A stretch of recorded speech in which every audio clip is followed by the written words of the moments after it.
S'il reste du pain chez Caroline, pas question de le jeter. Elle l'utilise pour faire de la chapelure. Une demi-heure à 180 degrés, simplement sur une petite plaque comme ça, à sécher. Il faut vraiment qu'on ait un pain qui soit bien sec, à la fois pour pouvoir mixer correctement et avoir une chapelure fine, et à la fois pour pouvoir le conserver. Il ne reste plus qu'à le passer au mixeur pour obtenir une belle chapelure dorée. Si vous n'avez pas de pain sous la main, vous pouvez également vous servir de biscottes émiettées. Moi, j'en ai toujours sous le coude, parce que les biscottes, du coup, ça nous permet de gagner beaucoup de temps, donc surtout le soir quand on est pressé après le travail. Utilisée principalement pour la panure et pour donner du croquant à nos recettes, la chapelure a pourtant plus d'un tour dans son sac.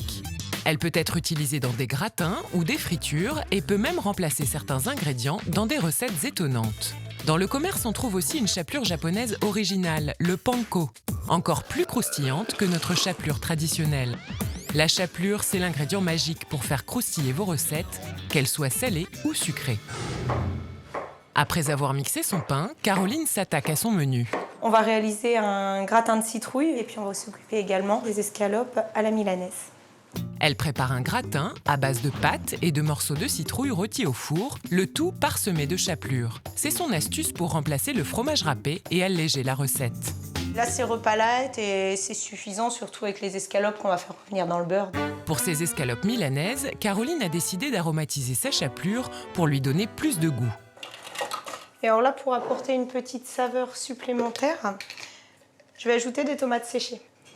Il ne lui reste plus qu'à passer ses escalopes dans de la farine pour les assécher, dans de l'œuf, puis dans sa chapelure maison et de les cuire dans du beurre. Si la chapelure peut remplacer le gruyère dans des plats salés comme le gratin de Caroline, elle peut aussi faire office de farine dans nos desserts. C'est ce que va nous montrer Antoine Torres, pâtissier. Avec la chapelure, il va revisiter un grand classique, le moelleux au chocolat. La première étape, on fait fondre le chocolat en bain-marie. 300 g de chocolat fondu, 8 œufs, 300 g de beurre et autant de sucre, puis il remplace la farine par notre ingrédient magique. De quoi donner du croustillant à son moelleux. J'incorpore la chapelure dans ma pâte pour donner le goût croustillant au gâteau. Et une fois les blancs en neige incorporés au mélange, il enfourne à 220 degrés pendant 22 minutes. Antoine passe ensuite à un autre dessert, une tarte aux abricots. On va mettre donc la chapelure au fond de la tarte pour absorber l'humidité des fruits. C'est une petite astuce pour que la pâte reste croustillante à la cuisson. Les abricots disposés, la tarte est prête à cuire 25 minutes à 230 degrés. Et grâce à la chapelure, fini les fonds de tarte imbibés. Après ces deux desserts, Antoine s'est pris au jeu et a même inventé une nouvelle recette. Donc là, j'ai préparé le mélange pour faire de la truffe à la chapelure. Il lui suffit de tremper les truffes dans du chocolat et de les rouler dans la chapelure au lieu de l'habituel cacao amer. Une recette inédite. Ces desserts, les clients et les employés vont les goûter. Que pense-t-il du moelleux et de la tarte? Ça change un peu, ça fait une petite texture en plus, quoi. Ça passe très bien, ça reste pas dans la bouche et c'est très léger, croquant, léger, et pas du tout étouffe chrétien. Et l'invention du chef détrône-t-elle la truffe traditionnelle? C'est plus raffiné, je trouve, et c'est plus frais. Et avec les chapelures, ça donne un autre goût, quoi.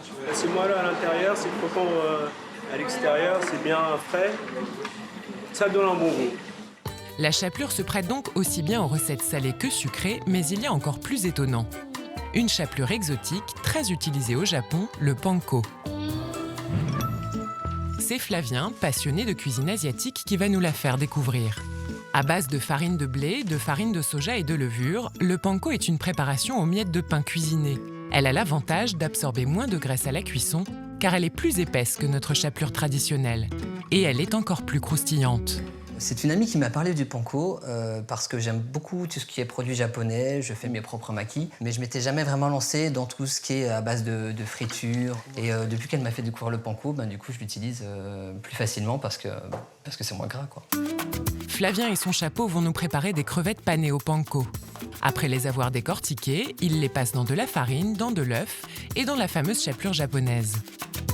Donc on prend les crevettes, on va les plonger dans l'huile de friture. C'est assez rapide, normalement, en 30 secondes, c'est frit. On voit que c'est prêt quand c'est bien doré. Là, ça commence déjà à dorer un petit peu. Il ne reste plus qu'à piquer les crevettes à l'aide d'un cure-dent ou d'un pic à brochette pour pouvoir se servir sans se salir et le tour est joué. Flavien a invité l'une de ses amies à dîner, l'occasion de lui faire goûter sa chapelure originale. C'est vachement bon.